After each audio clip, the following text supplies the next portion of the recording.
ٹھیک ہے اس کے اندر یہ چیز مضمر مانی جائے گی کہ خدا یہ تعلیم دے رہا ہے، یہ سمجھا رہا ہے کہ اس طرح سے مجھ سے دعا مانگو، لیکن لکھا ہوا ہے بعض جگہوں پر باقاعدہ لکھا ہوا ہے. مثلا آپ سورہ مبارکہ فلق کو اٹھا کر دیکھیں، قل اعوذ برب الفلق.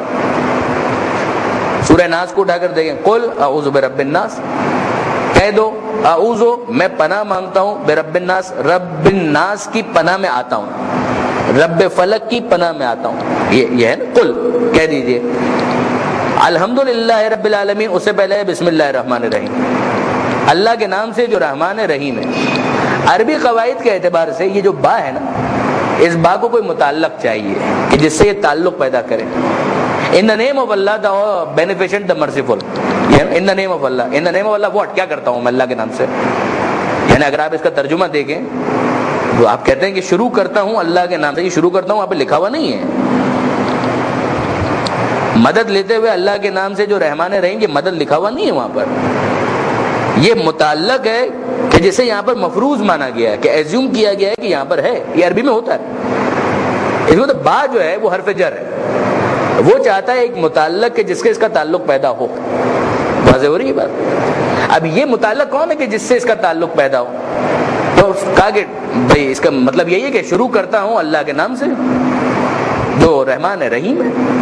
مدد لیتے ہوئے اللہ کے نام سے شروع کرتا ہوں جو رحمان رحیم ہے. یہی ابتدئ بسم اللہ الرحمن الرحیم کا یہ یہاں پر مضمر مانا جائے گا، یہ یہاں پر پوشیدہ مانا جائے گا. یہ عربی کے اندر ہوتا ہے، میں قبول کرتا ہوں. آئیے اس کا جو بہتر ایک ورژن یا بہتر جو اپیلنگ جو میں نے کہا کہ جو علامہ نقن صاحب نے ارشاد فرمایا، وہ یہ ہے کہ آپ اگر اس پہلو پر غور کریں کہ نماز وہ پہلی عبادت ہے جو پیغمبر اکرم کے اوپر جیسے ہی اعلان رسالت ہوا آ چکی. پیغمبر اکرم نے نماز پڑھنا شروع کی، اور قاعدہ یہ ہے کہ لا صلاۃ الا بفاتحۃ الکتاب، کہ نماز نہیں ہو سکتی اگر اس میں سورہ فاتحہ نہ پڑھا جائے.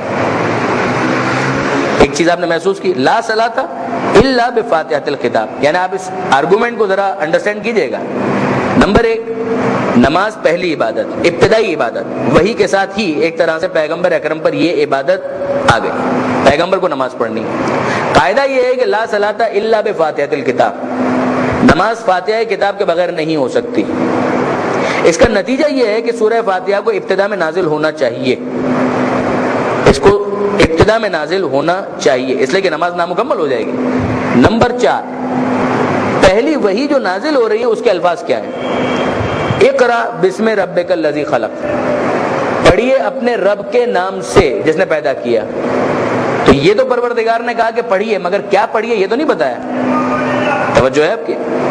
پروردگار عالم نے یہ تو اعلان کیا اقرا بسم ربک الذی خلق، پڑھیے اپنے رب کے نام سے جس نے پیدا کیا. خلق الانسان من علق، جمع و خون سے پیدا کیا. اقرا وربک الاکرم، پڑھیے 2 مرتبہ کہا. آپ کا رب اکرم ہے، الذی علم بالقلم، جس نے قلم سے تعلیم دی، علم الانسان ما لم یعلم، اور وہ سکھایا جو اسے نہیں معلوم تھا. مگر سوال یہ پیدا ہوتا ہے کہ پڑھنا کیا ہے؟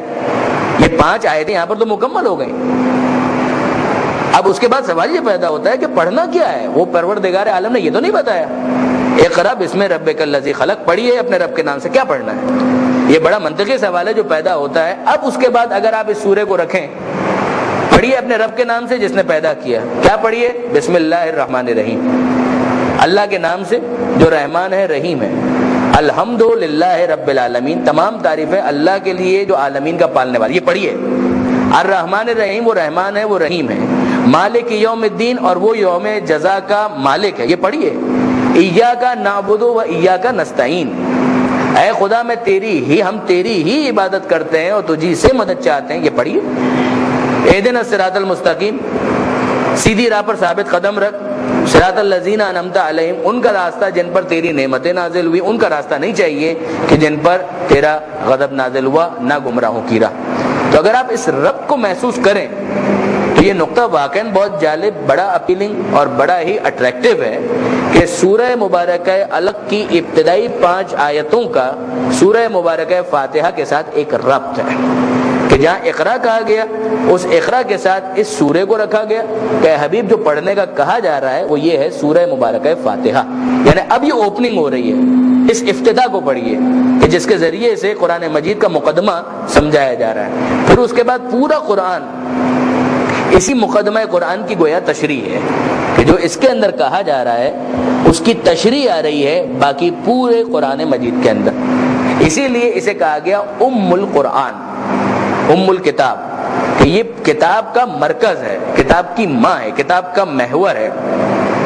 اور مولا کا وہ جملہ بھی آپ کے ذہنوں میں ہوگا کہ جو کچھ قرآن میں ہے وہ سارے کا سارا سورہ مبارکہ فاتحہ کے اندر ہے، اور جو کچھ فاتحہ کے اندر ہے وہ پورے کا پورا بسم اللہ الرحمن الرحیم کے اندر ہے، جس کو اصطلاح کے اندر کہتے ہیں بسملہ. عربی کے اندر جملوں کے لیے بھی بعض اوقات نام رکھے جاتے ہیں، اسی لیے بسم اللہ الرحمن الرحیم کا جو نام ہے وہ ہے بسملہ، بے، سین، میم، لام اور ہے. جیسے لا حول ولا قوت الا باللہ العلی العظیم، اس کے لیے بھی ایک نام ہے حوقلہ. حوقلہ، ہے، واو، قاف، دو نقطوں والا، لام اور ہے. اسی طرح سے جو آذان کے اندر حیا علی الصلاۃ، حیا علی الفلاح، حیا علی خیر العمل، ان سب کو ملا کر کہا جاتا ہے حی الات، یہ ہے. اسی طرح سے بسملہ، بسملہ بسم اللہ الرحمن الرحیم کے لیے ایک نام، ایک عنوان ہے بسملہ. مولا فرماتے ہیں کہ جو کچھ بھی قرآن کے اندر ہے وہ سورہ مبارکہ فاتحہ کے اندر ہے، اور جو کچھ بھی فاتحہ کے اندر ہے وہ سارے کا سارا بسملہ کے اندر ہے، اور جو کچھ بھی بسملہ کے اندر ہے وہ با کے اندر ہے، اور جو با کے اندر ہے وہ نقطے کے اندر ہے. وہ انا نقطۃ التی تحت البا، اور میں ہی وہ نقطہ ہوں جو اس با کے نیچے موجود ہے. یہ خود آل محمد کی اہمیت کو سمجھانا بہت کافی ہے اس کے ذریعے کہ اگر اس کو الگ کر دو گے تو پھر قرآن مجید کچھ سمجھ میں نہیں آئے گا. تو اب یہ جو بسم اللہ الرحمن الرحیم ہے اس کے بارے میں بھی عام علماء اہل سنت میں اختلاف ہے. یہ اختلاف ہے کہ آیا بسم اللہ الرحمن الرحیم سورہ مبارکہ فاتحہ کا جز ہے یا جز نہیں ہے. یہ بات ذہن میں رکھیے گا کہ اہل بیت کے نزدیک اس قسم کا کوئی اختلاف نہیں. آل محمد کا نظریہ یہی ہے کہ بسم اللہ الرحمن الرحیم جو ہے وہ سورہ مبارکہ فاتحہ کا بھی جز ہے اور ہر سورے کا جز ہے، ہر سورے کا جز ہے سوائے سورہ توبہ. لہذا 114 سوروں میں سے 113 سوروں کے آغاز میں بسم اللہ الرحمن الرحیم آپ کو لکھا ہوا تو بہرحال نظر آئے گا، لیکن وہ جز بھی ہے. اور وہ جو ایک کی کمی ہے آپ کہہ سکتے ہیں کہ اسے کمپنسیٹ کیا گیا سورہ مبارکہ نمل کے اندر، کہ جہاں پر 2 مرتبہ بسم اللہ الرحمن الرحیم نظر آتا ہے، ایک ابتدا میں اور ایک درمیان میں جہاں پر جناب سلیمان علیہ السلام کے خط کا تذکرہ ہے کہ انہ من سلیمان انہ بسم اللہ الرحمن الرحیم، کہ یہ سلیمان کی طرف سے ہے، اور پھر بسم اللہ الرحمن الرحیم کہہ کر انہوں نے خط کے متن کا آغاز کیا. تو وہ بسم اللہ الرحمن الرحیم 2 مرتبہ ہے، تو کل پھر 114 ہی کا فگر ہمارے سامنے آ جاتا ہے. مگر علماء اہل سنت میں اس بارے میں شدید اختلاف ہے کہ آیا بسم اللہ الرحمن الرحیم یہ فاتحہ کا جز ہے یا فاتحہ کا جز نہیں ہے.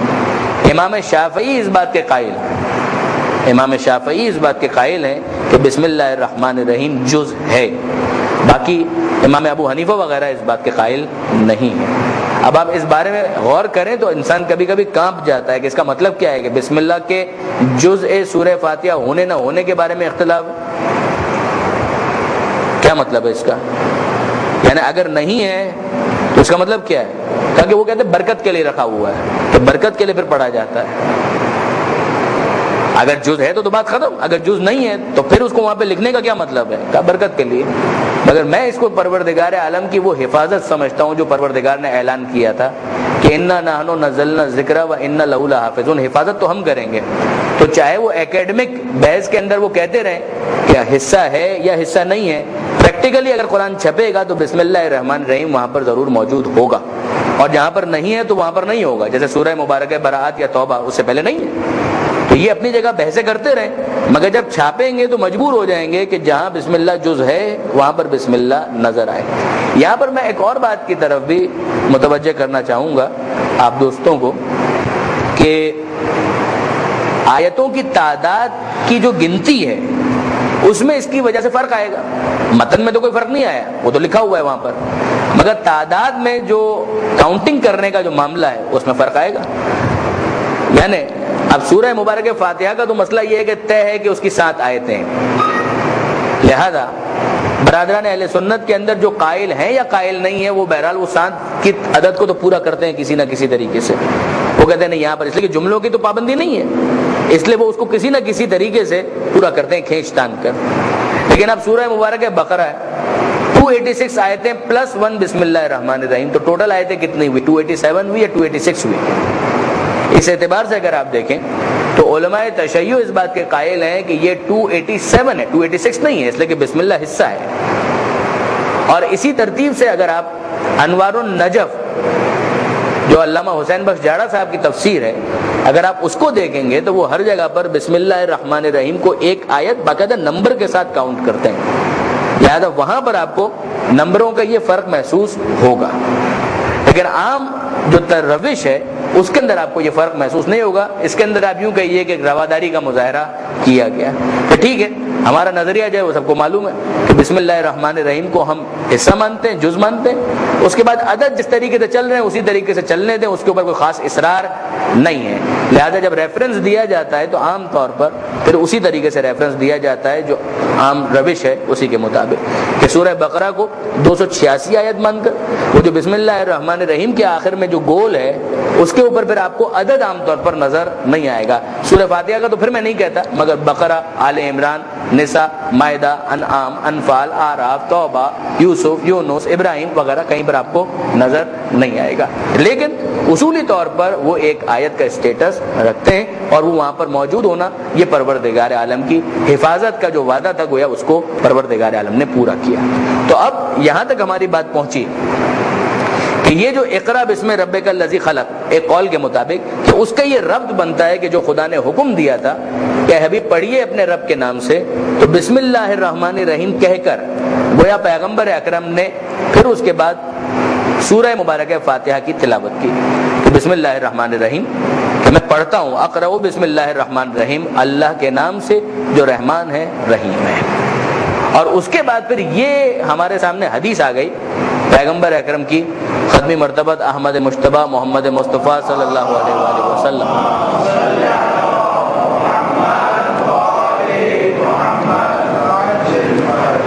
کہ کل امر ذی بال لم یبدأ ببسم اللہ فہو ابتر، اگر کسی بھی اہم کام کو بسم اللہ کے بغیر شروع کیا تو وہ ابتر ہے، وہ منحوس کام ہے، وہ کام نامکمل رہے گا، اس کے اندر برکت نہیں آ سکتی.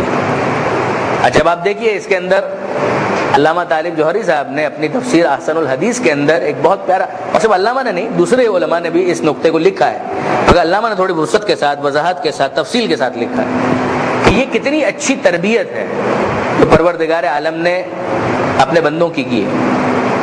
قرآن مجید کا آغاز بسم اللہ سے کر کے کتنی اچھی تربیت ہے جو پروردگار عالم نے کی ہے. پیغمبر کیا فرما رہے ہیں کہ اگر کسی اہم کام کو تم نے بسم اللہ سے شروع نہیں کیا تو وہ ابتر ہے، وہ منحوس ہے.